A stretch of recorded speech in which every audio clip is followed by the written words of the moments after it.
Just do your thing here, bud. Nobody's any better at this than you are. Have fun, take a deep breath. Give them hell at the end. You like this? Fight like hell like we do every week. You are the best here. Brett, be affirmative. You told me to get on. Info. Ready. Ready.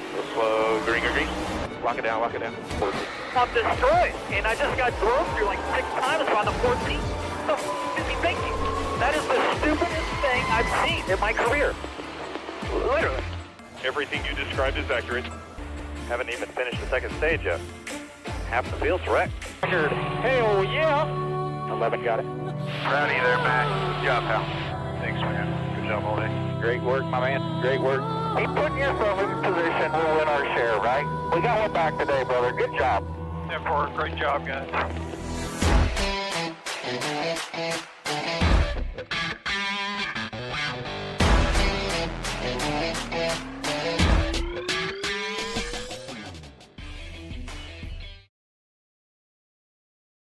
And welcome back to Racing and then Draft. My name is Mark. Thanks for joining in for a post-race of the Xfinity race at Las Vegas and a pre-race coverage of the Cup race from Las Vegas for tomorrow. Just finished watching the race with AJ Allmendinger, the Las Vegas ringer. I don't know. Doesn't quite sound the same. But either way, AJ Allmendinger with a freaking great win, locking himself into the Final Four of the Xfinity Series Championship with, Ryan Sieg almost getting the win there at the end. Wyatt, what's up, buddy? Just bagged first in a smaller chrome horn for $150. What a race. Good job, buddy. Hey, how many points did you have? Because I finished 7th in the big chrome horn and bagged 372. I mean, I had $180 in, so almost netted 190. So, yeah, what a great race. I mean, between Vegas and Kansas, I'm not sure which one puts on better races at this point. And Charlotte's right there with it. I mean, the mile and a halves have just really, really come back to being such a superb way to watch a race. And I love when they go from day to dusk to night. It adds so much more to the race, I think. I mean, I don't mind a daytime race, but I really, really enjoy watching the nighttime races happen. But Wyatt, heck yeah, buddy, good job. That's awesome. More money we get to take into tomorrow and try to cash in again. But you had 322. Let's see, that would have finished you third in the big chrome horn, because it looks like 329.35 was first. No, hold on. You said 322. I'm not really sure where that would have finished you, but either way, good for you. Glad you got a win. $150. Like I said, that's awesome. I love it. Love it. We're going to see something very similar going into tomorrow. Very similar style race, but it will be daylight for the entire race. I don't expect or think that we will have any impending weather. It looks to be beautiful, 74, 75 degrees with very low humidity because it's the desert. So it's going to be just a beautiful day in Las Vegas for a race tomorrow. But before we get into Vegas, let's take a look back at the Bank of America Roval 400, where Kyle Larson doing Kyle Larson things this year. When it's either he's going to wreck the car or he's going to win with the car. There's not much in between for Kyle Larson. When he's got it and he doesn't wreck it, it's hard to touch him. And we potentially could see the same thing for tomorrow. But our optimal lineups coming from the Roval last week, we kind of went over that a little bit last week. We'll try not to make this a hour and a half, hour and 40-minute episode, but we never know. We'll see what questions kind of come in. You had Algar, Creed, Herbst, Dinger, Poole, and Ellis. Brian Ellis was a good call. Where did Brian Ellis end up finishing? Let's see. Do I still have that up? Ryan Ellis finished 28th. But I mean, for Ryan Ellis, that's not a bad finish for him. But yeah, your other ones. I mean, Creed was kind of a. I mean, he had to go to a backup car. He didn't qualify. We've got a kind of similar type thing. Andrew says, I didn't see Allgaier and Dinger from practice. Nice takedown. Yeah. I mean, AJ Allmendinger's really good at mile and a halves to begin with. So, and most of the junior motorsports cars are good at mile and a halves. AJ has a tendency to be really, really good, but then has a tendency to somehow screw it up somewhere in the middle of the race. So good for him to get there, get the win, his first win of the year. As hard as that is to believe, but I guess when you are a road course ringer and Shane Van Gisbergen shows up, he kind of steals that thunder from you. But let's jump into the Roval from last week. We'll get through that pretty quick. Kind of what I mean, it played out very, very similar to what I thought. But I mean, the one that I really didn't call was the Bubba Wallace call. Bubba Wallace is actually starting to become more and more consistent on road courses. I remember 2 years ago, Bubba Wallace just was awful at road courses. And slowly but surely, I guess Tyler Reddick is rubbing off on him because Tyler Reddick's really good at road courses. He's really starting to kind of mature into being a decent road course racer. So good on Bubba Wallace finishing 9th and starting 9th. Carson Hocevar, I mean, I know he did not make a lot of friends last week. He played bumper cars with a lot of people, but he's an aggressive, fast, very fast, young race car driver. And once he figures out how to be fast, be aggressive, but not wreck people, then it's going to be, he's going to be something to really watch as he begins to mature, because he's really good. I mean, of course, the ones that we kind of thought would be up here, Kyle Larson, Christopher Bell, William Byron. I mean, Austin Cindric, I kind of called the Austin Cindric play. It was, Austin Cindric's really good at road courses. He was trying to get himself locked in. He was going to need to do everything he could to get locked in, and I think he did everything that he potentially could. The problem is it's tough to beat a Kyle Larson, a Christopher Bell, a William Byron. But, I mean, Austin Cindric still beat AJ. He still beat Shane Van Gisbergen. So think about what Austin Cindric has done the last, 10 weeks, 11 weeks of this season. He's going to be somebody fun to watch also next year. Next year really is kind of lining up to be, I think, maybe a really good year. So I can't wait for next year to get started. But other drivers that we kind of talked about, I mean, Chase Elliott still has not ever won in this next-gen car, but finished 5th. Shane Van Gisbergen, AJ Allmendinger, we all expected. Chris Buescher, again, with a decent finish. He finished 17th, but he's good on road courses. Starting 29th, there's lots of place differential with him. Ryan Blaney had better luck than he did at Watkins Glen and got a 10th place finish. I did not think Ricky Stenhouse would end up with a 16th place finish, but good for him. Michael McDowell, who is a pretty good road course racer, finished 15th, and Denny Hamlin 14th. But either way, Christopher Bell, Kyle Larson are now at the top of the heap with 4 races to go. Can Kyle Larson catch Christopher Bell? It's going to be tough. It's going to be real tough. All right. We can skim through this because, once again, I'm not finding a whole lot of information as far as who's fast in practice compared to where they qualify. There's a couple of things. I mean, William Byron kind of stood out.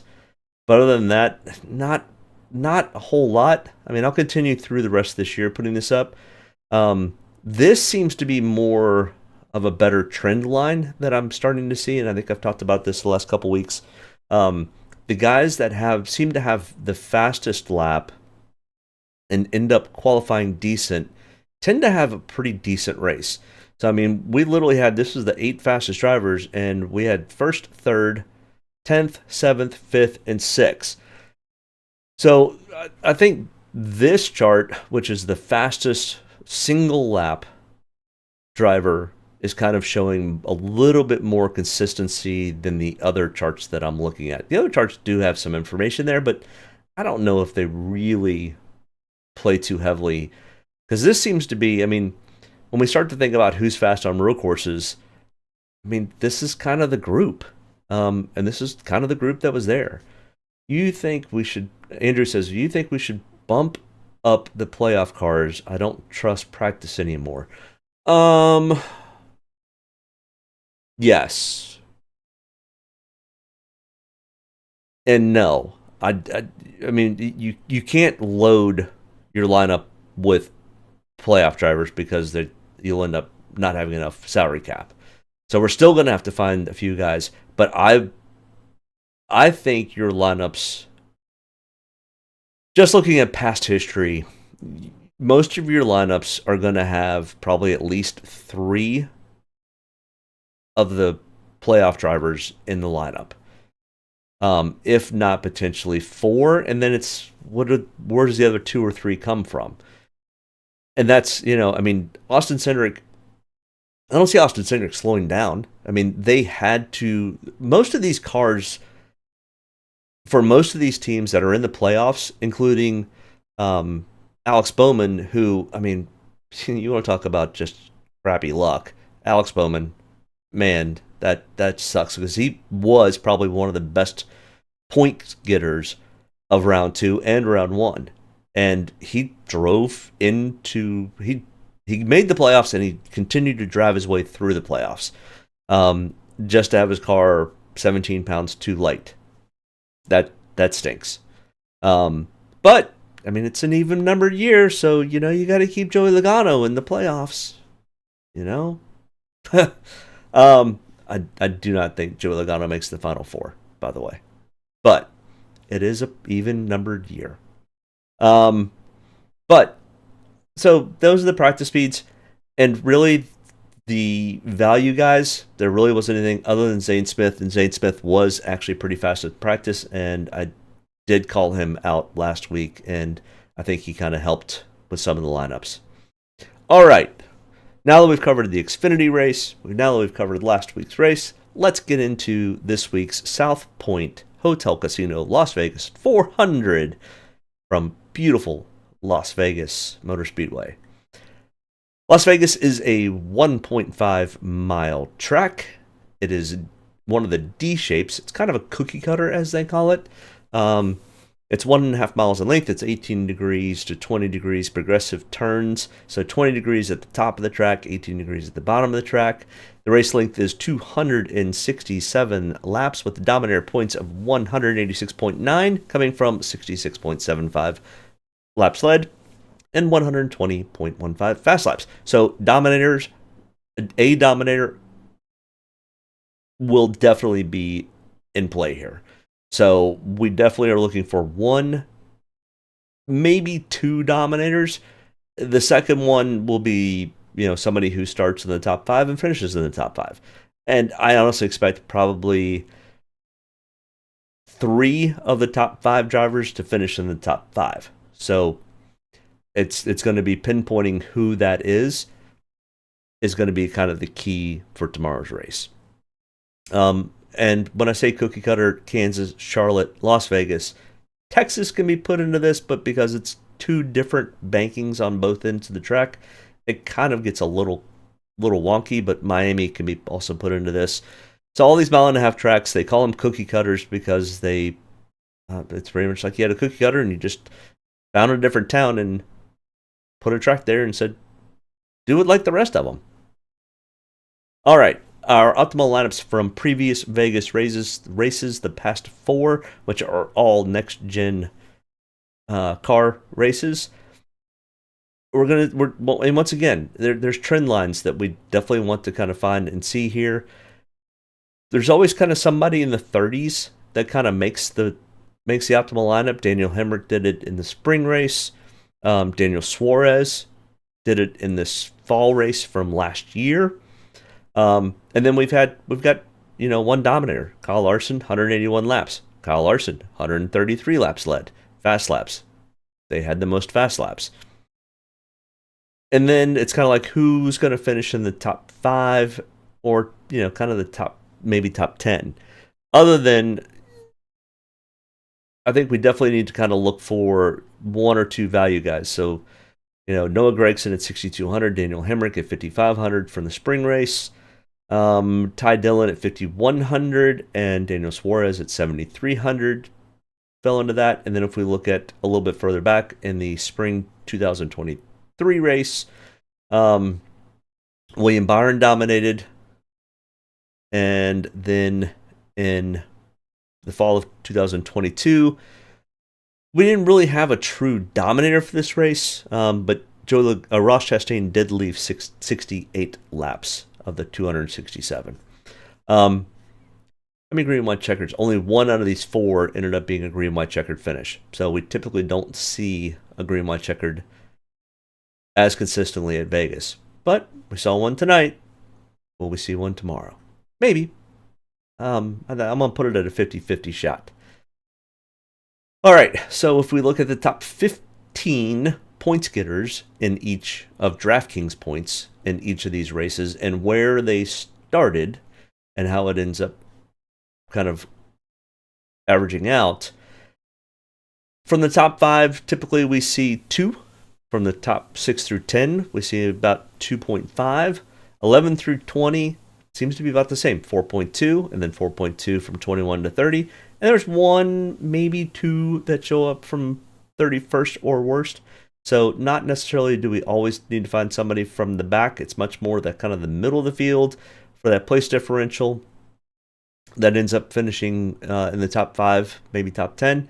And then that 1/2 dominator that's starting in the top 10. So that's kind of something we need to kind of look at. And just kind of quick glance at qualifying and who we think that might be. I think Kyle Larson and Tyler Reddick are probably the 2 best options for 1st through 5th. Any of these guys are in play. Christopher Bell is definitely in play. Alex Bowman is in play. Denny Hamlin's in play. We've got 4 of the 8 chase drivers, and Alex Bowman would have been one, that are starting in the top 5. 6 through 10, you've got William Byron, Joey Logano. There's 2 more. So, yeah. So, back to your question, Andrew. Should we target the guys that are in the chase? Absolutely. But that's not going to just do it. We got to find some value in our lineups. And looking through 11 through 20, Kyle Busch is not a bad call, and I think this is probably Kyle Busch's best track out of the next 4 to potentially get a win, to get his 20th year in a row of wins. Martin Truex Jr., who was extremely fast in practice, qualified 12th, so I think there's definitely some opportunity with Martin Truex Jr. Both of them are not playoff drivers. Chase Elliott, Mr. Consistency, I think he gets through with a top 10 finish. 21 through 30, we've seen Daniel Suarez kind of come from the back and end up having a good day or decent day. Chris Buescher, Chase Briscoe. The SHR cars, I'm really going to probably fade off a lot of. They don't have anybody in the chase anymore. They don't really want to have to start repairing cars for next year or to sell off.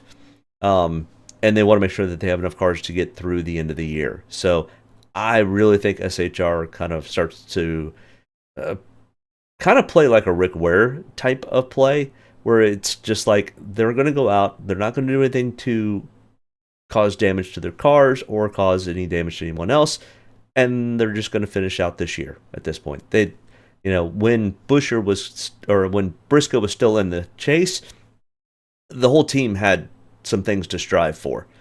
So I'm going to fade off of a lot of the SHR cars and probably won't have a lot of ownership.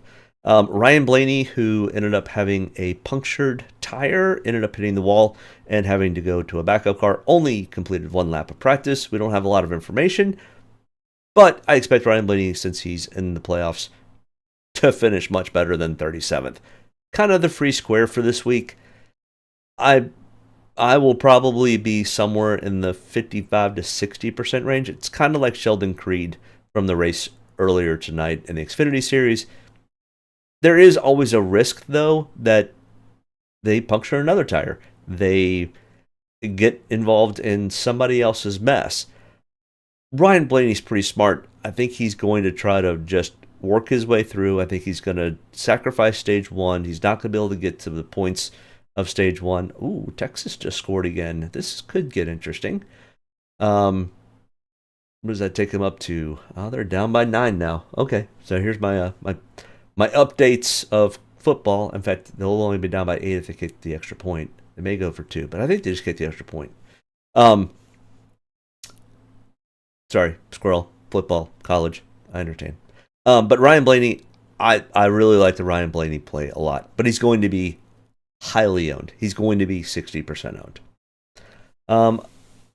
I had the same lineup as you in the mini max, except I had Kligerman. So did you end up beating me? With Kligerman? Who did you take? Go back to that real quick. Where was that? Who did you substitute Kligerman with? Kligerman was, I don't know what his price tag was. I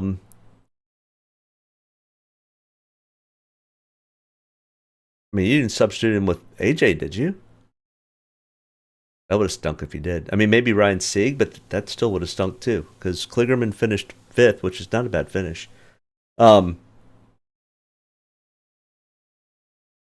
I had Sieg and you had Kligerman. Okay. I mean, how many points did Kligerman end up having? I haven't done a breakdown yet. I wanted to jump into this. Well, let's see. How many? Ryan Sieg had 61.3.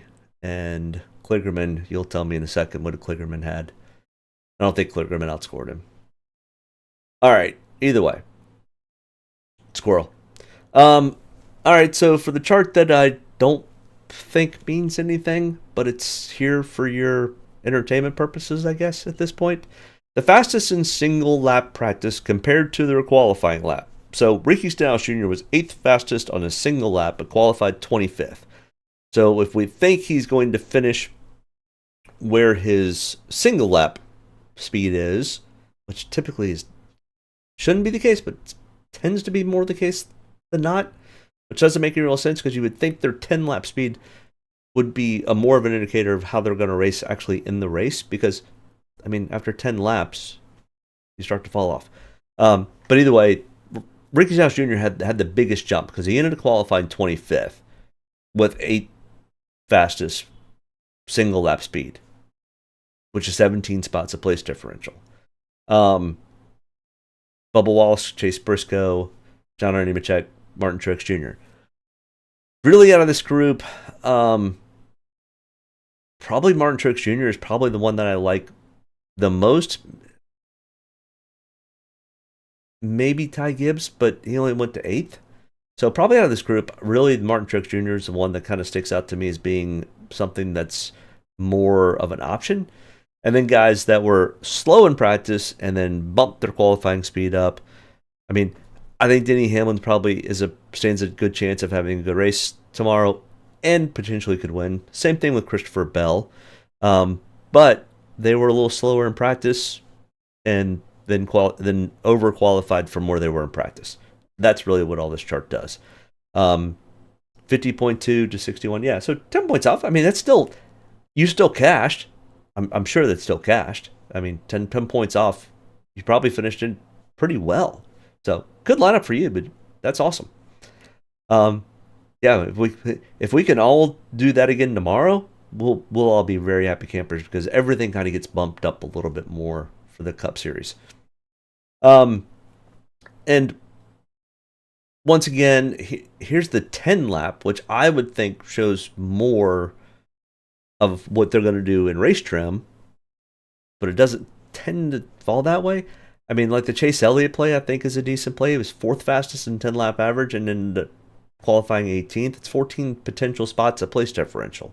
Martin Truex Jr. again showing up here with 11. Looking through this list, I mean, maybe an Eric Jones, maybe a Todd Gillen. Yeah, I think so. Kind of like this top 4 or 5 are kind of where I would potentially look at. I mean, Daniel Hemrick starting 33rd, that's a potential. because Daniel Hemrick actually has a pretty good average finish. The sample size is not huge, but he does have a decent size. He's got 3 races, and I think he's got a 20th place average finish, which is pretty good for Daniel Hemrick. All right, so for the chart that I think actually matters a little bit more is the fastest single lap speed. Tyler Reddick, Martin Truex Jr., Ty Gibbs, Ross Chastain, Carson Hocevar, Bubba Wallace, Zane Smith, Ricky Stenhouse Jr. I think the Ricky Stenhouse is a flash in the pan. The rest of these potentially are in play. So I think Carson Hocevar might be starting a little too far up for what I want, because he didn't make any friends last week, and I'm not sure anybody's going to let him have a break. In fact, they may race him a little bit more hard, and that kind of scares me about a Carson Hocevar at this point. I think he still potentially could end up with a top 20, maybe top 15 finish, but I think for him to be viable in DraftKings, he's going to need to finish at least top 10, and I'm not sure that that's real viable. And our slowest guys, Shane Van Gisbergen, just because of the simple fact Shane's wanting just laps. He needs to run 267, or maybe if he goes a lap down, 266 laps. He needs time behind the wheel of this Cup car because he's going full-time next year. I think he is just... He'll end up trying to make up spots in the last 50, 60 laps of this race, once he kind of gets a really good feel about it. James, yes. So far, Wyatt took down the small chrome horn. I ended up cashing for almost $200 over what I put in, and Andrew finished just slightly off of me in one of the tournaments. Which one did you say? The Minimax. So, yeah, it seems like most everybody did good. James, did you play, and did you do well? Let us know. Did you play, and did you cash? That's the next question on everybody's mind. Also, I get it confused. Is it Wyatt or James who's got the Survivor League going? And who did you take last week, and how did you do? Nope, just here for tomorrow. Just got done off of work. Very cool. Well, you came in time. Here's some interesting guys that are on the value side that I think we've got some potential here. I definitely think probably my favorite play out of this sheet is probably going to be Daniel Hemrick, and I don't mind the Todd Gilliland play. John Hunter, I think there's some potential here, but he's also the highest starting of the value guys, and I just don't know if I really love it. And Jimmy Johnson still says he doesn't really understand this car. So, one of these times he's going to figure it out, and he's going to do well, and he's going to burn me, but I'm probably going to stay away from Jimmy Johnson. So, I think in this order, I think I like Daniel Hemrick the best, Todd Gilliland second, and John Hunter Nemechek third out of this list. And everybody else, I'm really not that interested in. We got 2 Rick Ware cars, an SHR car, and Harrison Burton, who's going back to Xfinity next year. You took AJ and Cake, but yeah, AJ had a top 10 finish. I think he finished 6th last week, and beat Shane, who finished 7th. But good for you. For tomorrow, are we still going with the Kyle Busch play, or who do you got left, and who are you thinking about taking for tomorrow? And we'll kind of plug that in as we discuss the driver-by-driver breakdown. Either way, Kyle Larson, I'm almost out of room for checkered flags here. So my guy needs to stop winning. No, he doesn't. I'll make more room. Or start putting on top of each other. I'll be more than happy to put 4 more checker flags in here for Kyle Larson to win the championship. I'm a fan. At least I'm honest about it. But he's plus 33 going in, and this is the updated as the new, the final 8 playoff drivers points He is 33 to the good. Yes, he is so good. In fact, he's so good, he's better than Max Verstappen. Debatable. But Max really isn't having that good of a year anymore. So maybe Kyle Larson is. I think it'd be kind of cool to put Max. I think they should do 3 of the disciplines. I think they should do an oval. I think they should do like a mile and a half. They should do like a Martinsville. Then they should do a dirt track. And then they should do like Max Verstappen's best F1 track. I think that would be kind of fun and cool to see them go head to head against each other and see who finishes better. It would be fun. All right, either way. Kyle Larson, 11,500. For anybody happens to be joining in that's new, I am going to quickly go over this. So a lot of times we are comparing the last 5 races at Las Vegas. That correlates to this line here, which Kyle Larson has 2 wins, 4 top 5s, 4 top 10s, 4 top 20s at the last 5 races at Las Vegas. He has a 67.8 Draftkings average. So if you go back and look at the optimal lineups, you can kind of see where that fits into those optimal lineups. He has an 8.2 average finish at these 5 races. Then we get to here, which is the last race they raced at Las Vegas, which was the spring race. He finished first. And then we have his full race history at Las Vegas Motor Speedway in the Cup Series. He's got 16 total starts, 3 wins, 8 top 5s, 12 top 10s, 14 top 20s, and a 9.3 average finish, which is really flipping good. If Kyle Larson does a record, he's going to win it. That's pretty much my call. I think the only other 3 drivers that could beat him would be William Byron. I think this is lining up very well for William Byron. Tyler Reddick is really good at Las Vegas. And Denny Hamlin. I think those are the other 3 drivers that are going to be Kyle's biggest competition. So I really like the Kyle Larson play. He's just that good here. So I think something along the lines of Kyle, if you could fit this, and I don't know if you can. It's really expensive. Kyle Larson, Ryan Blaney, Tyler Reddick.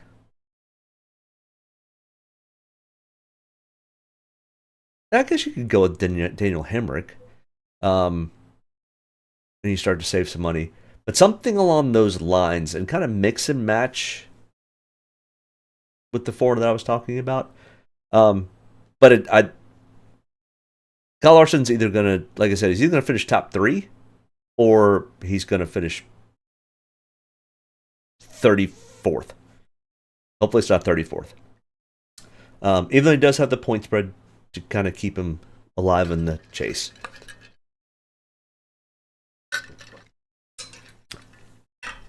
Be cool to see Cup and F1 run the Vegas road course back-to-back weekends. I'm not sure that Las Vegas would keep the road course in place for, 7 days, 8 days?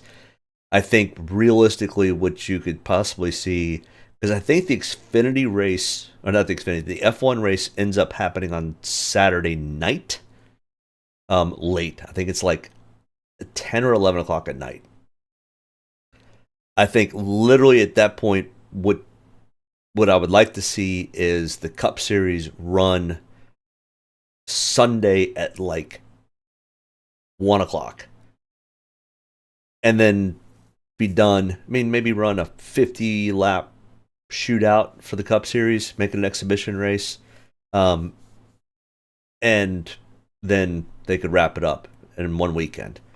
So I think that would be the way to do the Las Vegas street course. And I think it'd be kind of cool. I think it would be actually a lot of fun. And then you literally, what you would need to do, though, is find... See, the problem is F1 is so locked in. They've got 20 drivers. Each team has 2 drivers. And there's 10 teams. And I'm not sure there's a team out there that's going to let Kyle Larson race their car. It's a little easier in the Cup Series because you have a variable. You can go up to 37, 38, 39, 40 cars. Or in F1, it's 20 cars. That's it. And they're not going to put a 21st in just to see if Kyle Larson can beat Max Verstappen. So, I mean, I guess at that point of the year, maybe if somebody's being fired, you can put them in, or is going to a different team, you could substitute them in. But then, how good is how good is that car compared to Max's? You almost want Red Bull to set up two cars that are identical, and Hendrick set up two cars that are identical, and let them go head to head along with everybody else and see what happens. I don't know how that works, but yeah, I mean, I think that kind of makes the most sense. All right, either way, back to NASCAR Oval Las Vegas race Cup Series. William Byron, 10,800, starting in ninth. He was 11. Oh, I forgot to show the practice speeds for Kyle Larson. He was ninth in single lap. He did 27 total laps of practice, and he was fifth on the 10-lap consecutive run. And he was in practice session 2, which is typically a touch slower than the first group. Not always, but at Vegas it is slightly slower. Not much, slightly. William Byron, 10,800, starting in 9th, 11th and 27th in practice. He does have one win here. I think it was fall of 22?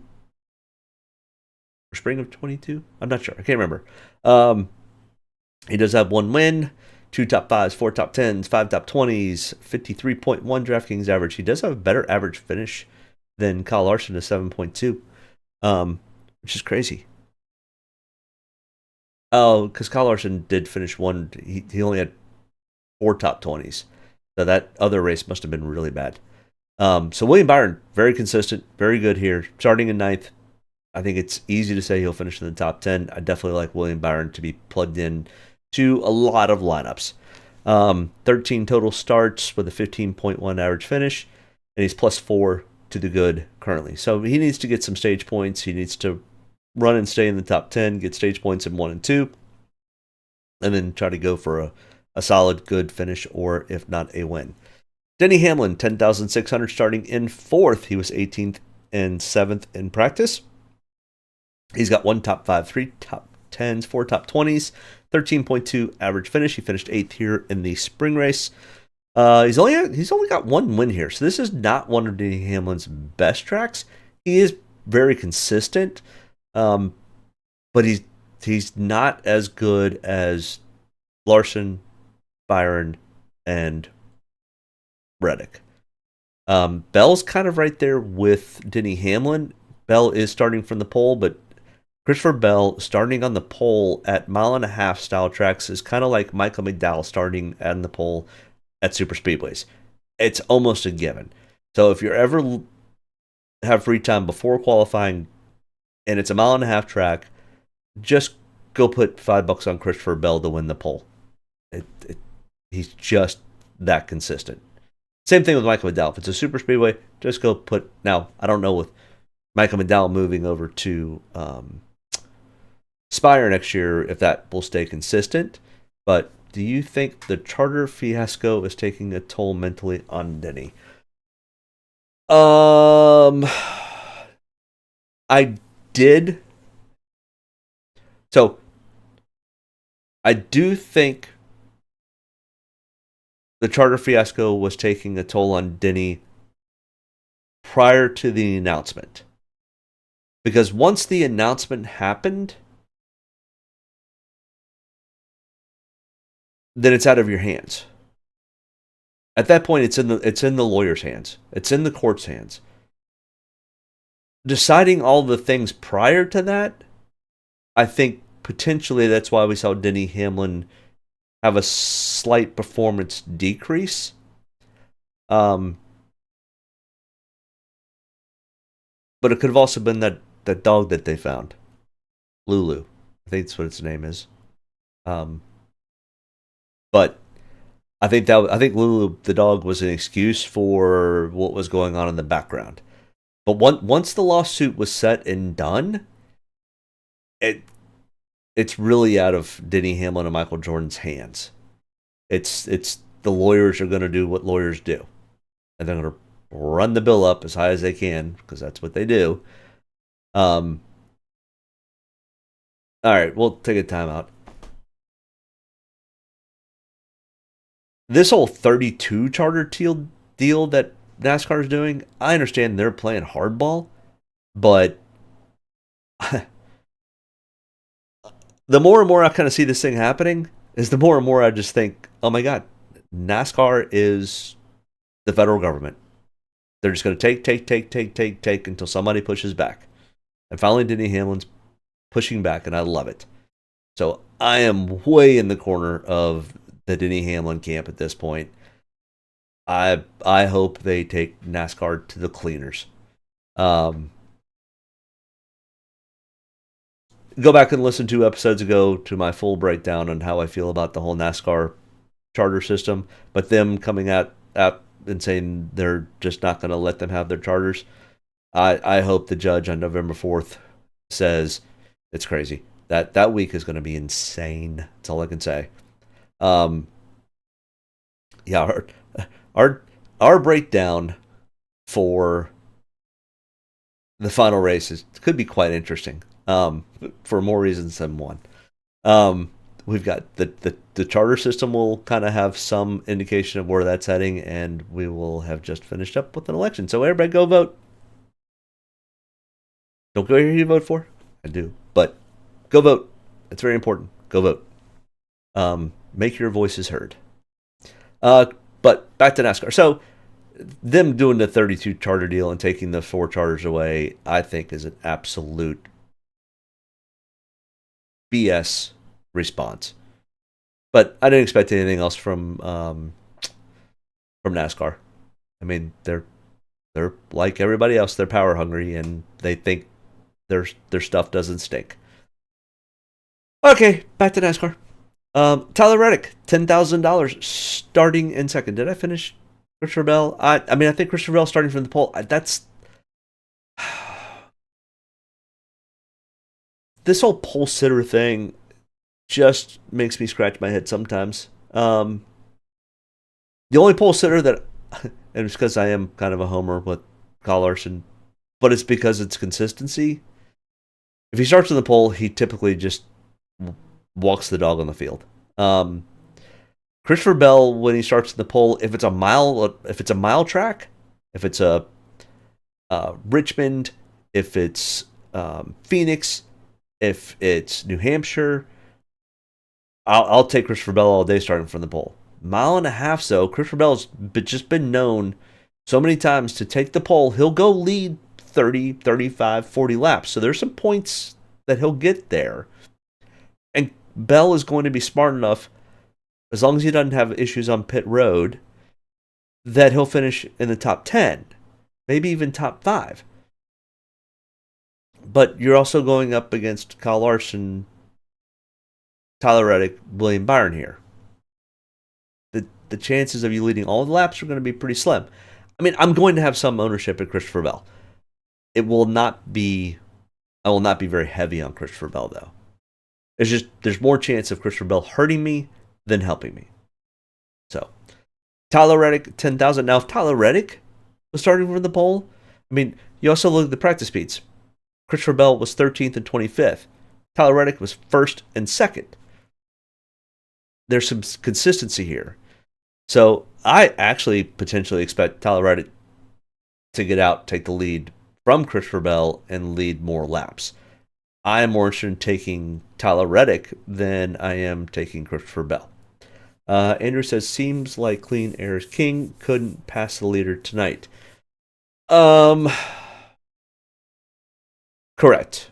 And this car has more of an aero deficit when you're in second than first. And Tyler Reddick found that out in the spring race because he was catching Kyle Larson at the end, and he got there with 10 laps to go and couldn't pass Kyle Larson, even though Tyler Reddick caught him from like 3 seconds back. Um, so yes, aero will absolutely be a key factor here. But tires are also a factor. Um, I expect there to be a quite a little duel at the very beginning of this race between Tyler Reddick and Christopher Bell. Unless they've worked something out, because they are both Toyota drivers and they both kind of race for Joe Gibbs, even though Tyler Reddick's with 2311. It's a sister company of Gibbs. Um, I I mean, they're not going to wreck each other. They're both very, very good drivers. But I think Tyler Reddick in the long run gets past Christopher Bell. So I like the Tyler Reddick play. So if I'm running 40 different lineups or whatnot, I will run Christopher Bell probably, let's say, 4, and I'll run Tyler Reddick in like 8 of those 40 lineups. So 10% and 20% probably is where I'll probably end up lying with Tyler Reddick. And it's really going to be on how much of that can I also have Ryan Blaney in these lineups and a William Byron or Larson. So, Joe Logano, 9,800. I have no interest in taking Joe Logano. He has not had that good of a year. He's been okay at some of these tracks, but he's just not super consistent. So I'm probably going to fade off of Joe Logano. Not a full fade. I'll probably have 5 to 10% of Joe Logano. And it'll be in a lineup where it doesn't, it'll only include one of the guys that I've previously talked about. It's going to be much more of a huge place differential type of game. Looks like Georgia scored again. I'm not sure how they scored, but they're now up by 15. There's still 11 minutes left. Come on, Texas. Beat Georgia. I like both teams, actually. I don't really care. Other than I bet on Texas. All right, Chase Elliott, 9,500. I think Chase Elliott is a good, solid top 10. Maybe luckily get to a top 5. But his average finish is not phenomenal here. It's good. It's not phenomenal, though. So, starting in 18th, we've got some place differentials. He's in the chase. Chase is in the chase. He's in the final 8. He does need stage points. He's going to try to get himself at least a few stage points in both stages. And his long run speed was actually pretty good. He was 4th, so his single lap speed was not great. So, I expect Chase Elliott to potentially move through the field and probably get himself somewhere in the top 10, maybe top 5. So I like Chase Elliott as a place differential play with a decent finish.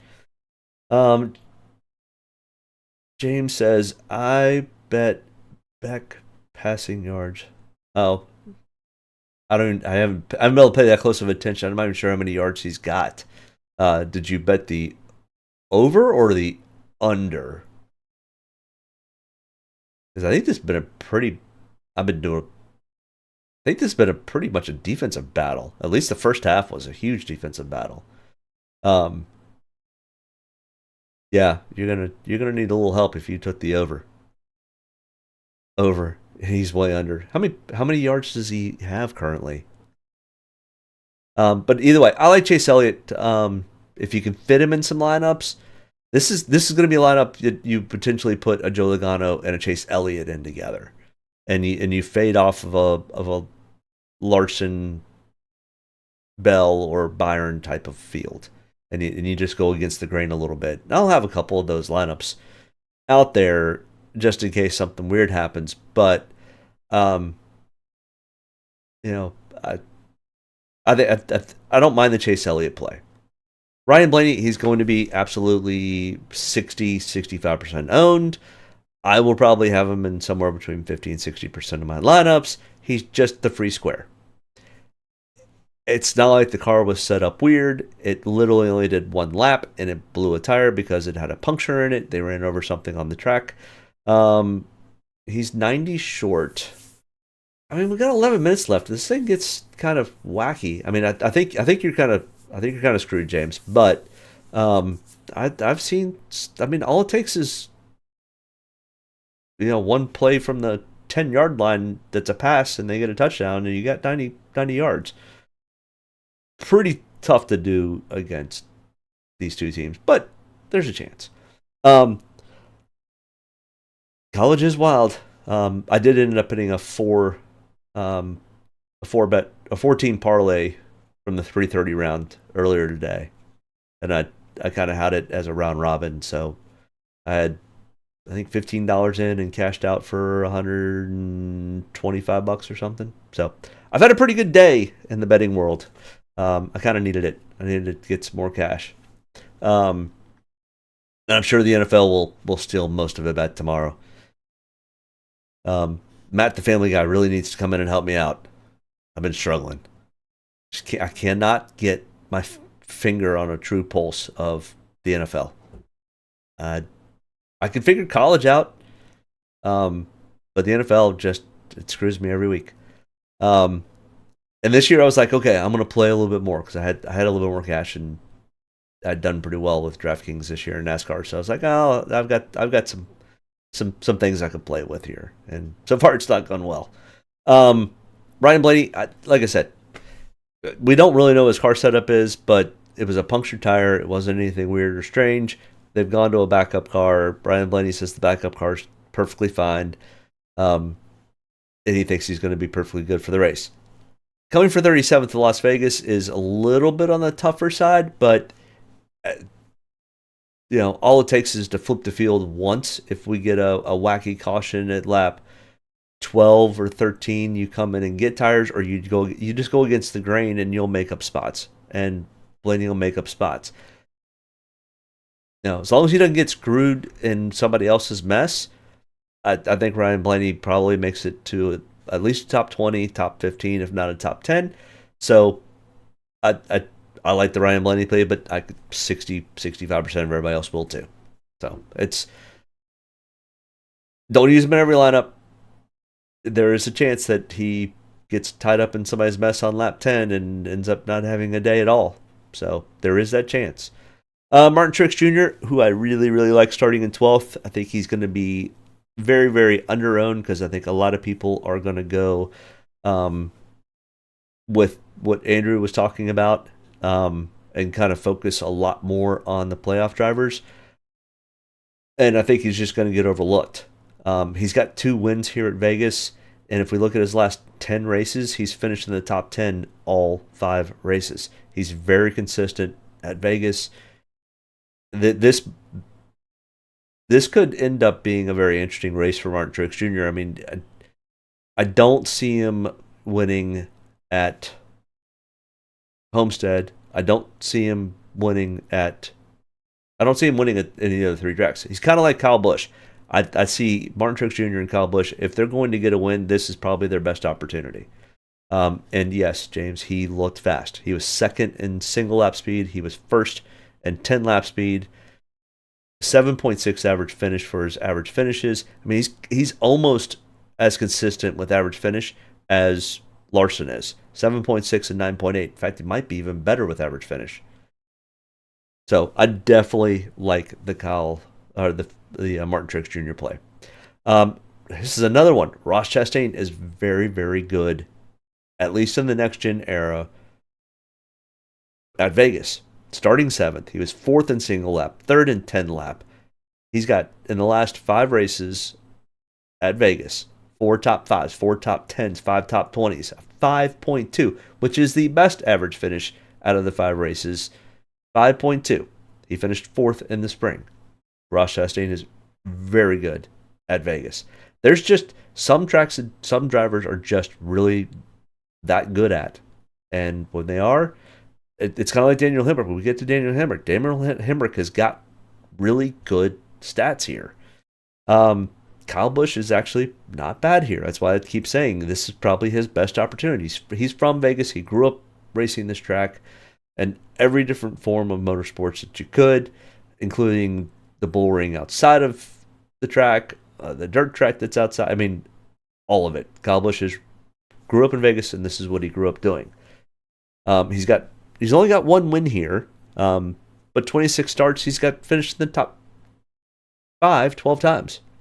So almost half of his starts ever at Las Vegas have finished in the top 5. So now he was slow in practice, though. That would be a little slight concern. 23rd and 17th. But I expect Kyle Busch to probably try to work his way into a top 10 spot. And if it's available, he'll probably get the win. Yeah, there's lots of sneaky stuff back here. I mean, Kyle Busch, Ross Chastain, Martin Truex Jr. I mean, all three of them are very sneaky.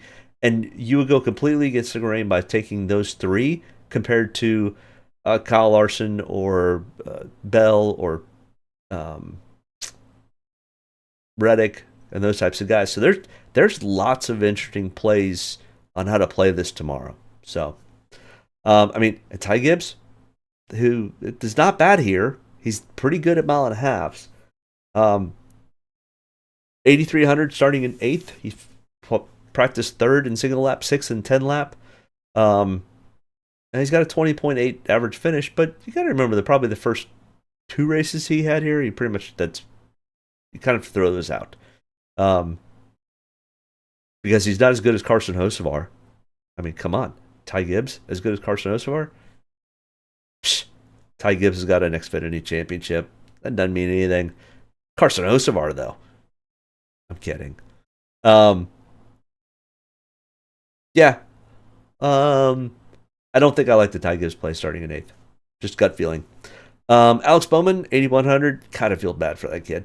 Starting in 17th, 10th in single lap, 12th and 10 lap consecutive average speed. Pretty good. He's got an average finish of 14.3 over the last 4 races because he did miss one of them. I can't remember if it was because of the concussion or the back or whatever injury Alex Bowman has had. But yeah, getting that bid into the round of 8 taken away last week sucked. And it was no fault of his. I mean, his crew was the one who took the weight out. Either way. Starting in 17th, I'll have a little bit of Alex Bowman because, like I said, these cars were built and set up 4 or 5 weeks ago. So, and they thought they were going to be in the playoffs then. They were still setting these cars up to be playoff ready. So, all these cars that Alex Bowman's going to race over the next 4 weeks are all playoff potential ready cars. Brad Keselowski, I mean, I think this is kind of pretty easy to tell. He's starting in 17th. He practiced 16th in single lap. He practiced 16th in 10 lap consecutive average. His average finish is 15th. He finished 13th last year, or earlier this year. He's got 11.6 average finish. I think, let's see, which number has not been taken? I think Brad Keselowski finishes 14th. Somewhere in the teens or worse. So I don't think Brad gets up and finishes in the top 10. So I don't know if that's really that viable for Draftkings, to be perfectly honest. Where Chris Buescher starting in 22nd, but Buescher's long run speed was a little slow, and his average finish is 20.4. So I don't know if I love the Chris Buescher play starting in 22nd. I'll have some ownership because there is some place differential potential here with Chris, but I don't love it. Put it that way. I probably like the Bubba Wallace play a little bit more. Once again, 23-11 and Bubba Wallace and Tyler Reddick are all very good at mile and a halves now. Now, Vegas has not been as kind as Kansas has to Bubba, but he has had some decent runs in the past year. It's just been inconsistent. So starting in 19th, I mean, it's starting far enough back that I'm willing to take some shots on Bubba Wallace. And a lot of times you end up with this being the somewhere between $73,000 and $8,000 price range is where I end up a lot of times having that last hole to fill. So I'll have some Bubba Wallace in that group.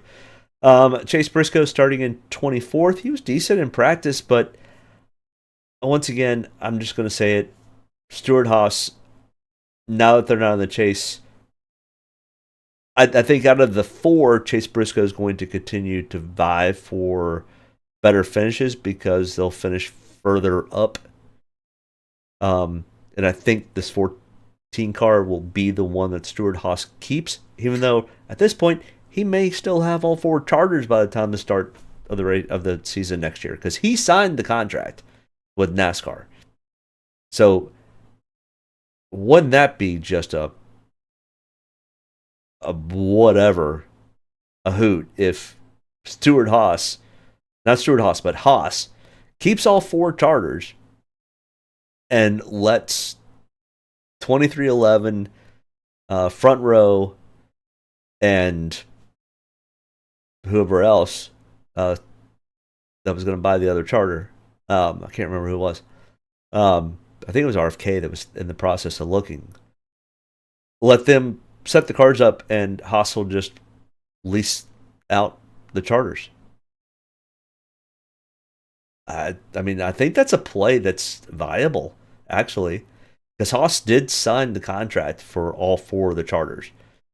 So they could just revoke the sale and hold on to the charter and just lease it out. That would be an interesting play.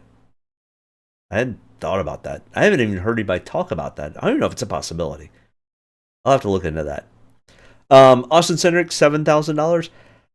He's starting 11th. He qualified pretty well, but Austin Cindric does that. But typically, the days that I've started to learn that the days that you take Austin Cindric is when he actually qualifies well and practices well. He ends up doing fairly decent. And remember, like I said, most of these cars, of the guys that were released in the round of 12, they set these cars up weeks in advance. So this number 2 car is playoff ready. He's probably going to end up having a good day. James says, which would you rather play if you had a free bet? Larson top Chevy, 135, or Larson to win at 350?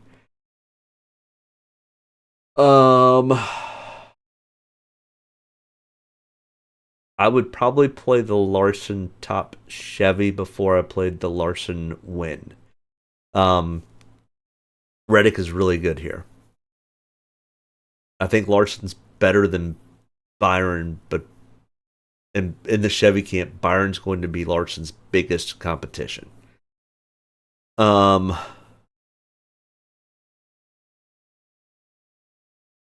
yeah, I would take the Larson top Chevy before I took Larson for the win. But honestly, I would parlay it with Reddick top Toyota. And on the Ford side, who would I take as a top Ford? It would have been Blaney before he qualified 37th. Top Ford. Who would I take as a top Ford? I gotta pull this up. I need to see the whole list.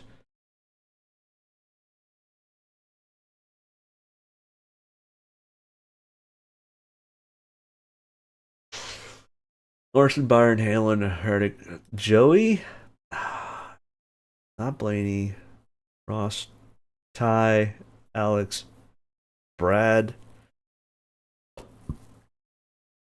You know, you probably might be able to get a really good price on Joey Logano. Or not Joey Logano, but Ryan Blaney as the top Ford. And I think he, in 267 laps, I think he could easily get there. Do a 3-way. What does that even look like? Hold on, let's see. I'm curious. Let's have fun. Let's go to here. I gotta log in. Give me 1 second. Anybody else bet with DraftKings? Because if you wait like 10 minutes, it logs you out.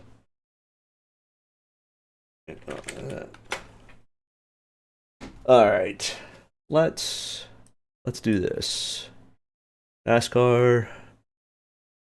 Holy smokes! I did well somewhere. Oh, that's right. I won 300 earlier. I was like, how did I get up there?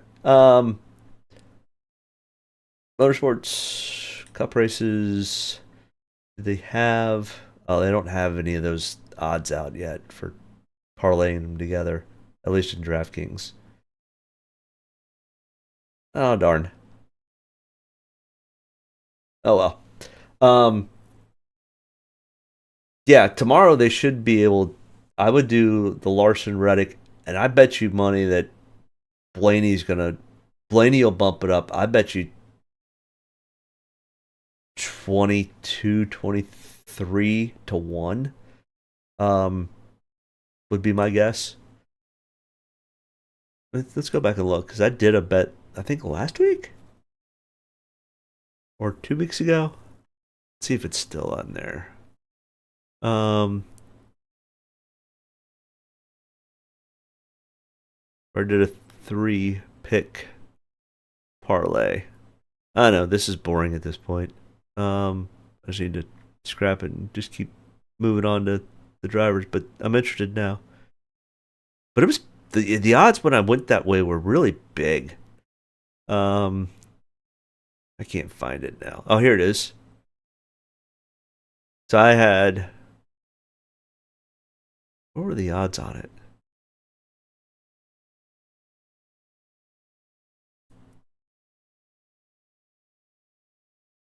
Where'd it go? It was for Talladega. I lost it. I don't know now.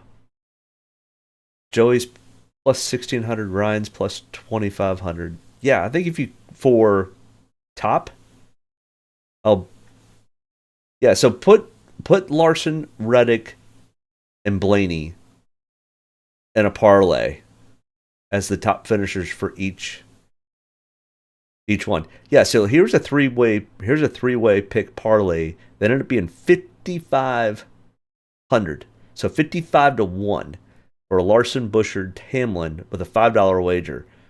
Now this was at Kansas, but yeah, I mean it's incredible what it ends up giving you when you do a 3-way parlay like that. Yeah, I mean I do like Larson for the win, but I think there's a risk there with Reddick being in the field and Reddick being in the field. Now, I mean, I guess we could also put Truex Jr. as a possibility as being really good. So just keep that in mind. I mean, you can definitely increase your odds by going with a Martin Truex Jr. as a top Toyota. I mean, heck, what's Truex currently running at? That'd be interesting. Let's see, does that even say right now? Nascar. Truex is only plus 900 on Draftkings. But the Austin Center play I don't really love. Noah Gragson, SHR. I mean, you could put a little bit of Noah Gragson in, but I don't love it by any means because he's got a 15.7 average finish. He's also from Las Vegas. And for some reason, these guys do pretty well when they are actually from Las Vegas. So both the Busch brothers, Noah Gragson, and what's his name? Riley Herbst. And Riley Herbst finished up finishing 7th in the Xfinity race today. So I think it's where he started. But he won the fall race or spring race at Vegas. Noah Gragson's won Xfinity races there. Both the Busch brothers have won races there. For some reason, being from Vegas, they end up running pretty well there. Eric Jones, that and there's nothing else to do in Las Vegas except for go racing. I mean, who wants to go to a dark casino? That sounds boring. Eric Jones, 6,800, starting in 27th. I don't mind the Eric Jones play. I don't love where Legacy Motorsports is at this point, but Eric Jones has had pretty decent success at Vegas. Not huge, but starting 27th, there's place differential. So I'll have some ownership in Eric Jones, kind of as a filler. I'm not going to go out hunting for him, that's for sure. Josh Berry, we've talked about SHR till I'm blue in the face at this point. I just don't have a whole lot of interest. But starting 28th, I might have 1 or 2, maybe 4 at the most. Shane Van Gisbergen is very interesting, starting in 34th. Ton of place differential here. He needs to turn laps in this next-gen car at these mile and a halves. We go to too many of them, and he's going to need to get a better feel for how the car reacts, because it reacts so much differently on an oval. And he's been racing the Cup Series car for a while, so he's getting a better understanding of it. But he needs to get laps in. And by doing that, you don't put yourself in weird predicaments until, 50, 60 laps to go. Then you could turn the wick up a little bit. So if we think there's going to be a high attrition, I think Shane's probably one of the safer plays starting in 34th. I think he stays either on the... If they don't have mechanical issues and he doesn't get involved in somebody else's mess, he either stays on the lead lap or at worst 1 lap down.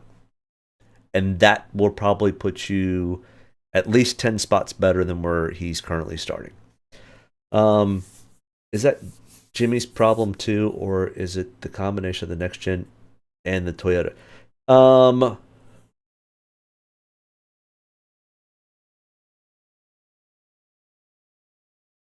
Okay. I was reading. So James says, is that Jimmy Johnson's problem? Yes.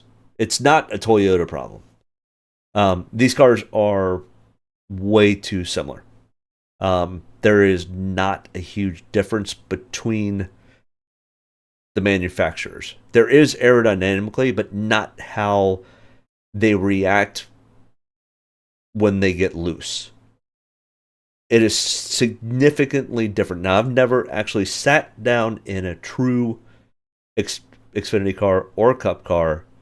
I have the old Gen 5 era because I've done a couple Richard Petty driving experiences, but they never get you to a point to where you're going to get loose anyways, so that really doesn't count. But I do a lot of sim racing. There is a huge difference in getting loose in the Xfinity car and being able to save it compared to a Cup car. You can think you save a Cup car, and then once you think you've got it saved, it literally just snaps back the other way. It's the weirdest thing, and you'll hear drivers talk about it all the time. It's like all of a sudden it just got snappy loose and it went around on me. I didn't do anything different from the lap prior. It's a weird aerodynamic thing with this car, and I think it has to do with the rack and pinion steering that they're running in it. It just, when it snaps loose, it snaps loose. There is no trying to save it. Andrew B says Truex is 12-1 on Caesars to win. I'm not sure. I mean, it's gambling. It's a bet. There's a reason why it's 12-1. I think for fun, if you've got an extra $3 or $5 in your Caesars account, take $5 to win 60. Okay. I don't think it's the dumbest play I've heard.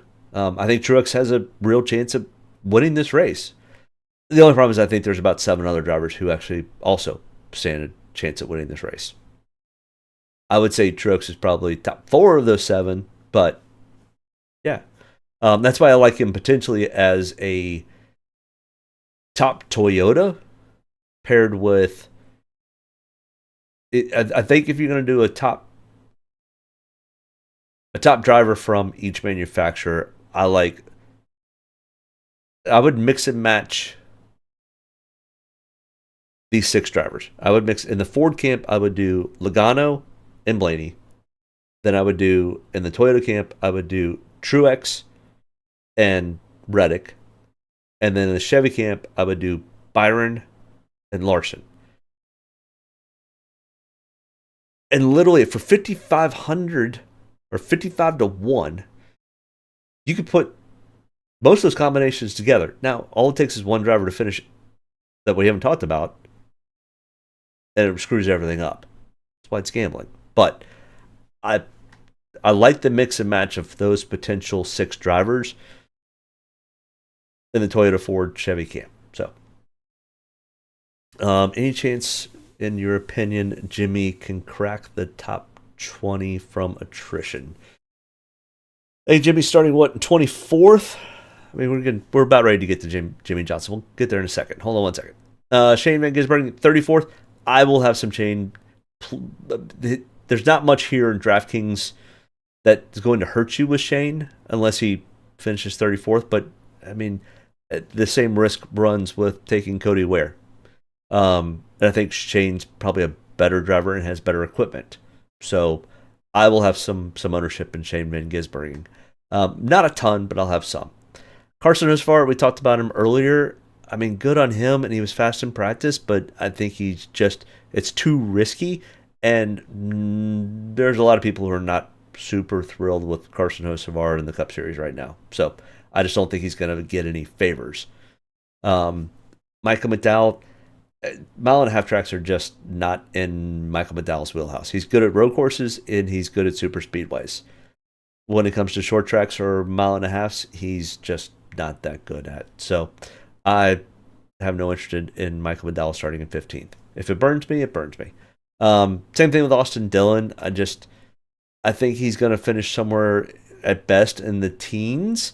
So I don't think he improves his starting spot by a whole lot. Zane Smith is intriguing because unlike an Austin Dillon or Michael McDowell, Zane Smith does not have a ride as of right now. I'm sure there's lots of Xfinity rides that he potentially could take. I think Junior Motorsports has 1 or 2 openings still left, and Zane Smith could easily fit in over there and probably potentially win a championship with Junior Motorsports equipment. But Zane's looking for a ride. Zane's going to need to finish well. Like where Carson Hocevar, he's already signed for next year. Zane doesn't have a ride for next year. Zane is literally racing for his racing career.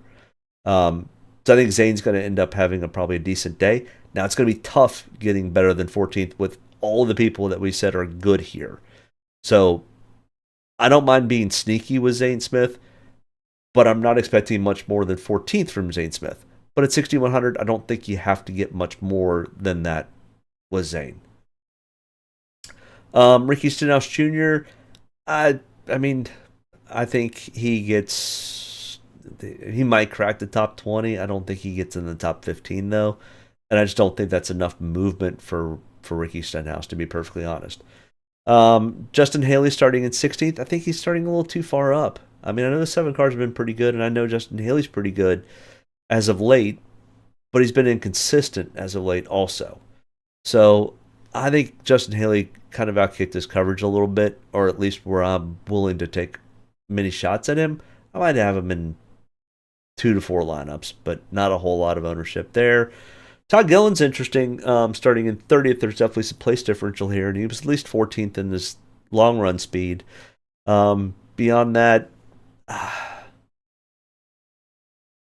yeah, I mean, I don't mind taking some shots. It's 5,800. You're going to have some of this ownership because there is just a plethora of people who are very high priced, and to have them fit, we're going to have to take some of these guys in the 5,800 range. So starting in 30th, I mean, there's some room here for place differential. I'll have some ownership, but not a ton.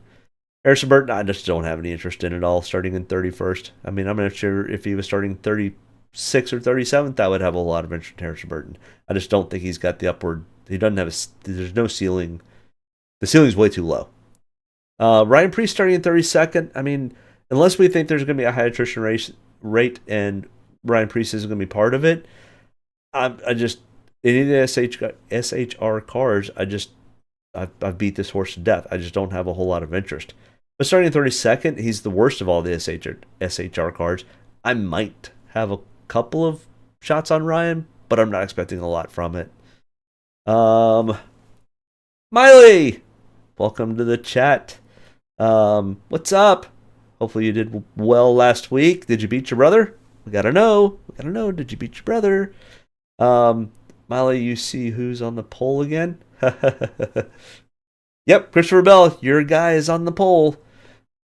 I don't mind the Christopher Bell play this week. Don't love him. I would rather take Tyler Reddick starting in 2nd, but no, I took that Shane guy from last week. We're talking about this week. You took that Shane guy. The guy with the funny accent? Yeah. John Hunter Nemechek starting in 26. I'm not sure he gets much better than where he's starting unless we've got some weird attrition. So I don't have a whole lot of interest in John Hunter. Jimmy Johnson starting in 29th. That's where he's starting in 29th. What was your question on Jimmy? Is that any chance Jimmy can crack a top 20? Starting in 29th, the chances are really, really rough. What's his who asked that? James asked if he could get in the top 20. Is there a spread for Jimmy Johnson?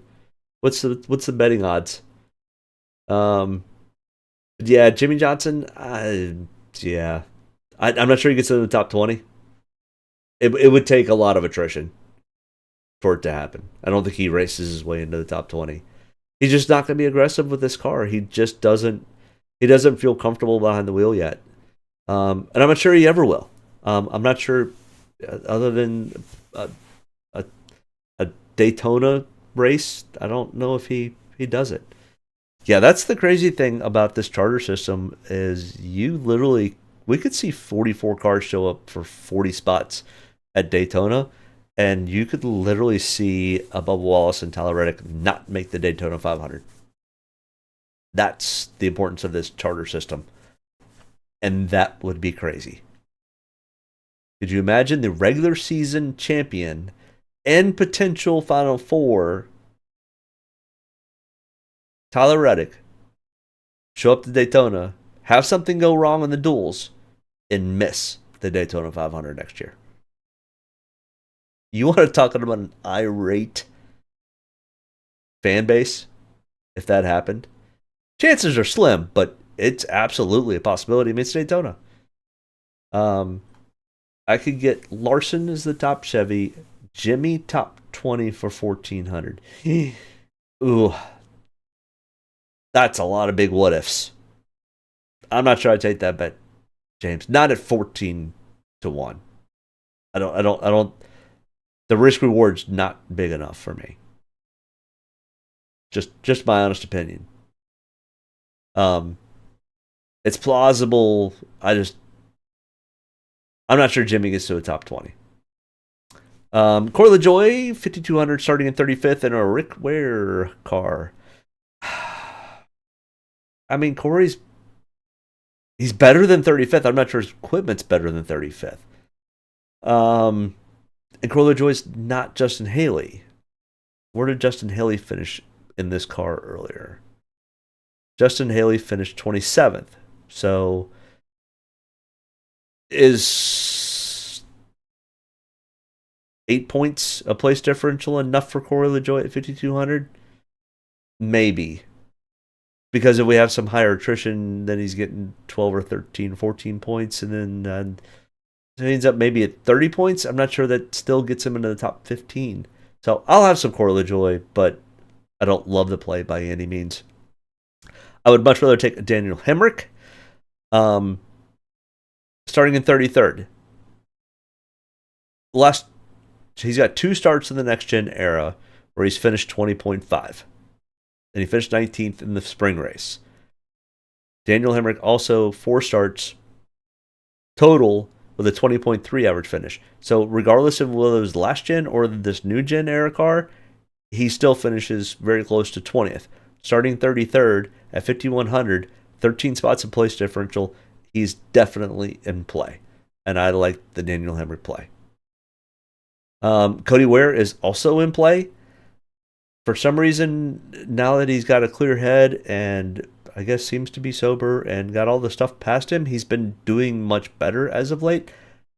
But just like with Corey LaJoy, I still don't fully trust the Rick Ware cars, just to be honest. So buyer beware with Corey LaJoy and Cody Ware. Yeah, so my favorite plays on the board. Yeah, I mean, there's another one that's all kind of scary too. Ross Chastain is wanting to play upset. I mean, he did it last year in the season finale race at Phoenix. He did it earlier this year at Kansas. He's extremely fast again here at Las Vegas. Ross Chastain could easily stink the show up and win this race, and nobody gets locked in to Phoenix. Just saying. And Ross is that good at this track. Like I said, I think he's got the best average finish of everybody in the field. So,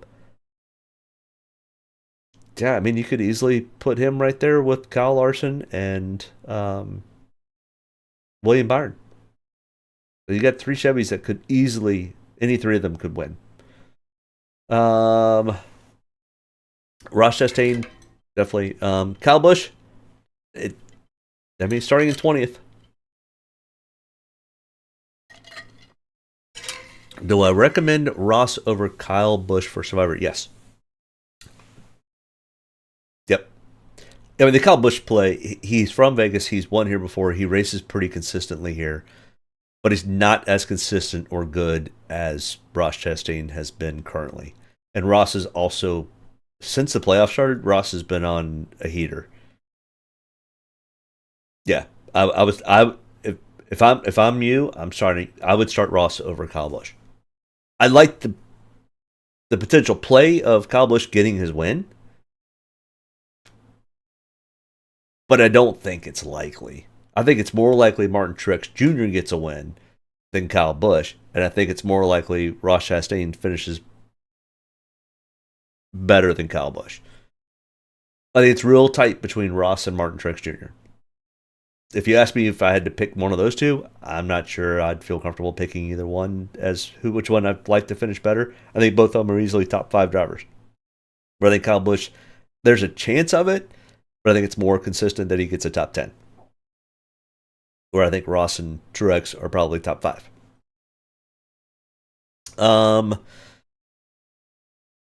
Place differential, guys. I like the Chase Elliott, Bubba Wallace, Suarez. Take some shots on SVG, starting in 34th. Same thing with maybe some Cody Ware. Buyer beware. Rick Ware is not good at mile and a halves. There needs to be a lot of attrition for the Rick Ware cars to end up finishing well. I really like the Tyler Reddick, William Byron, Kyle Larson plays. I think Denny's going to come loaded to bear for these playoffs. He's not going to take it easy. Blaney is a must play if I only do one lineup. What size tournament? Or are you just going head to head with your brother? Miley, that becomes the real question. Is this one lineup in a large field tournament like the 50-cent mini max, or the $4 chrome horn, or the big, the very top one where it's like $100,000 winner, but there's 20,000 people in it? Or are you just doing a cash lineup? I need a little more information about what you're planning on. No, I'm in a beginner tournament, 125 people. So you have to think about it this way. Yes, I think Blaney is a must play. And here's the reason why. You're pretty much canceling out that. Because in a beginner tournament, I would expect Blaney to be probably 70 to 75% owned.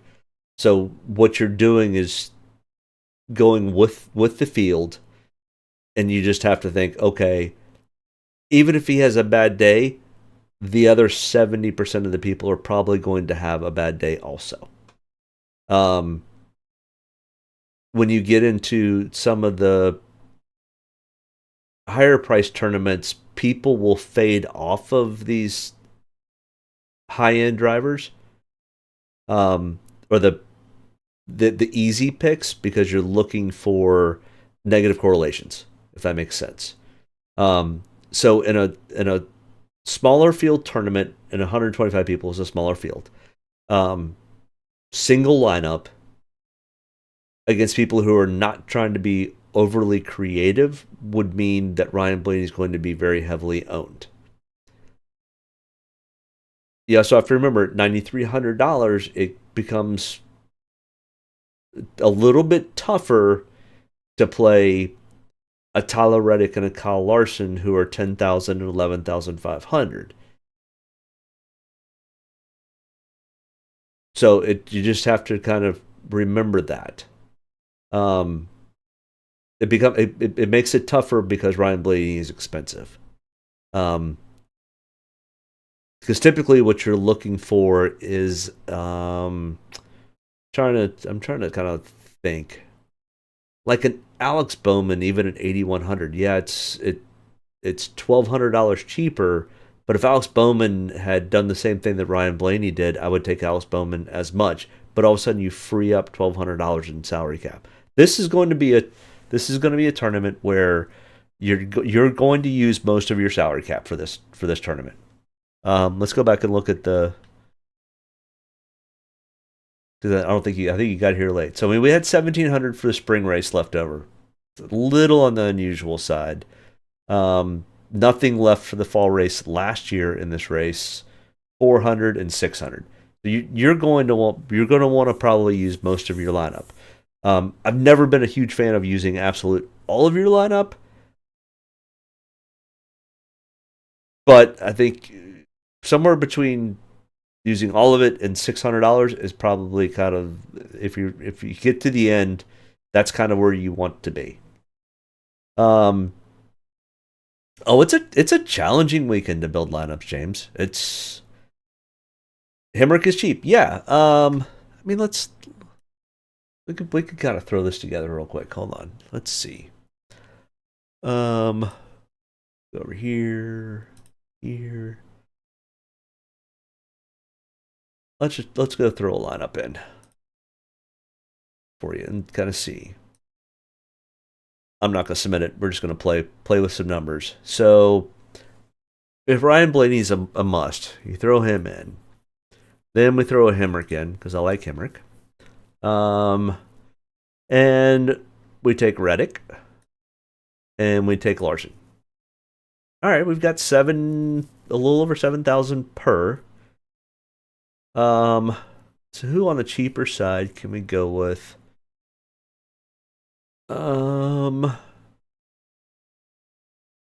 Let's see. SVG 6,500. Now you got $7,600 left over, and now you're looking at Bubba Wallace. There you go.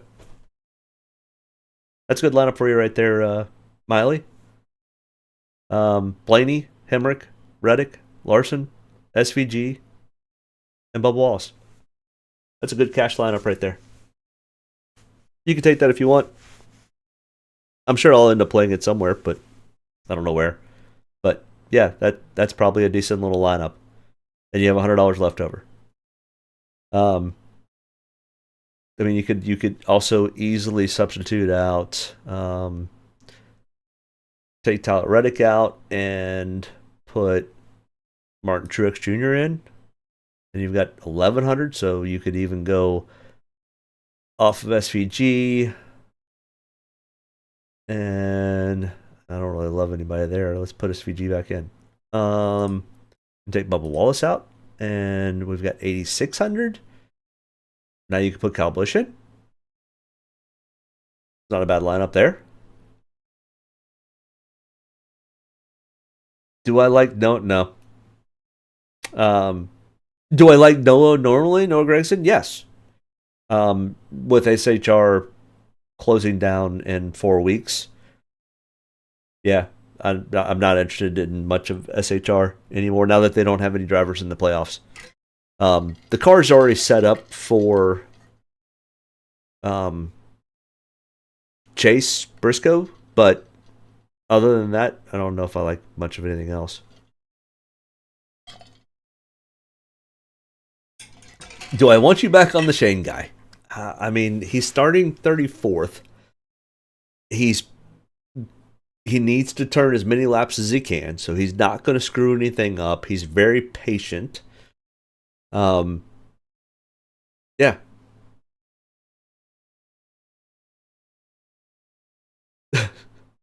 But yeah, I like the Shane play a lot for tomorrow.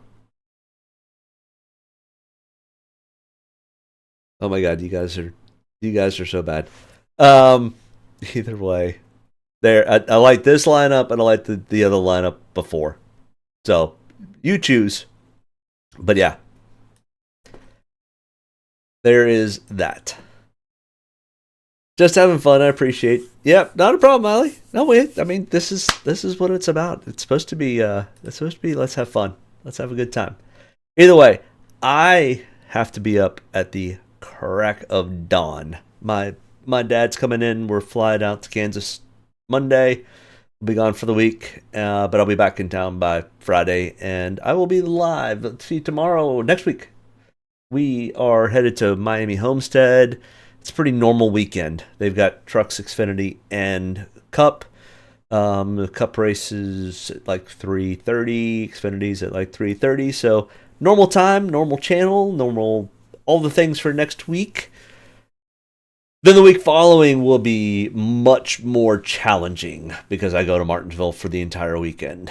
And a little bit more difficult because I've got 4 monitors here, and I will have only 1 monitor there.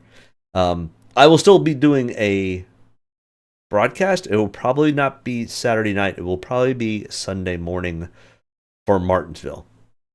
For next week, though, same time, same channel, same everything.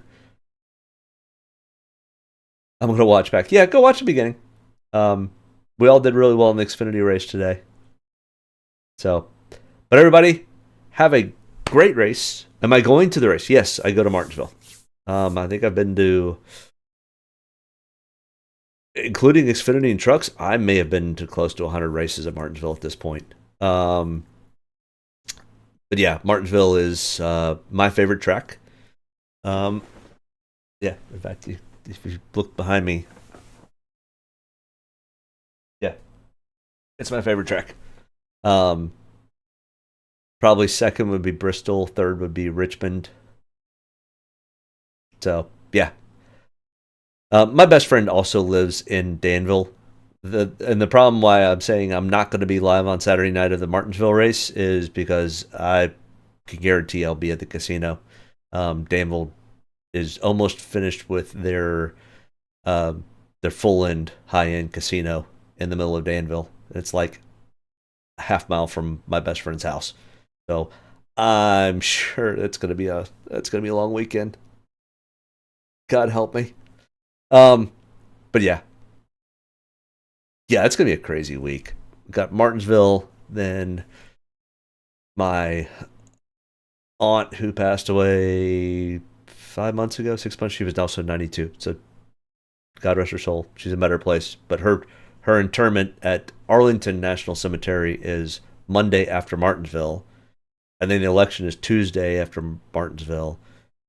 And who knows what the heck's going to go on there. So either way, I've got to be up early in the morning and go pick my dad up at the airport so we can go to Kansas. Good luck, everyone, with your lineups. Hopefully everyone hits a bag in each one of their separate tournaments, and I hope Miley Virus ends up winning the whole thing and taking out all 125 of her competition. Let us know next week how well that goes. And yeah, go back and watch the beginning, Miley. I appreciate everybody tuning in. Make sure you hit that like, subscribe button, and we will see you next week. Thanks, everybody. Bye. Get a good deep breath. Get ready to roll here. Only about one thing tonight, getting the W's, so got to be around at the end to do that. Get ready to roll tonight, boys. Let's go have some fun. Don't get me any more fired up than I already am. All the way to the checkered. You're fine. Nobody's got to run. Checker time, baby! Hell yeah! Proud of you there, Matt. Good job, pal. Thanks, man. Good job all day. Great work, my man. Great work.